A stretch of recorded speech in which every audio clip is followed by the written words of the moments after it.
So, a couple of days ago, there was a fire at a cemetery in Indianapolis, Indiana. Now, I know I don't know a whole lot of details, and I don't think anybody else does either, including the people who were there. But local police detained a man who was seen in a video essentially confessing to having set the fire. They say that they've released him because he was homeless. Now, that's not the whole story. Um, to have a crime, you have to have an intent to commit the crime. This guy says he was homeless and he was building a campfire to keep warm, and the campfire got out of control. Now, there's certainly some degree of culpability. He's obviously going to be in some trouble, but is he going to prison? Probably not. But it was also completely preventable. If he had had a place where he could have gone and been safe overnight, he would have probably been there rather than setting random campfires in cemeteries.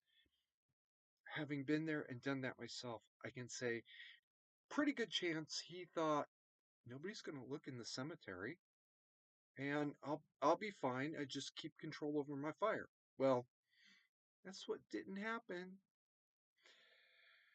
Damage to the fire to the cemetery rather appears to be fairly minimal. It's about maybe 20 square feet of basically leaves burned, and that's it.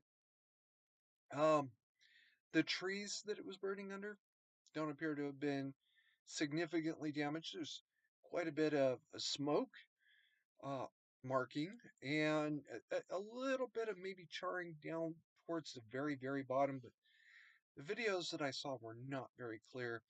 That might have also just been more smoke. It'll wash off in, well, by the end of winter at least. In the meantime, he has still set that fire.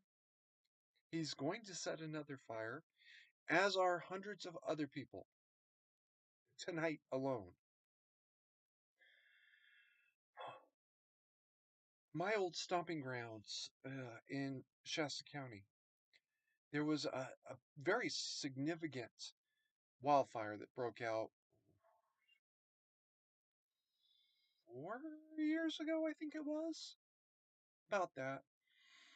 Um, Basically, a whole acre was burned. Now, the fire department did get on it as quickly as they could. They protected the structures and then fought the wildfire. But it still got to be that big, and it was just homeless people trying to keep warm. How many times do we have to have that exact same scenario play out before we realize something's not working here? Maybe there's a better way to deal with this problem.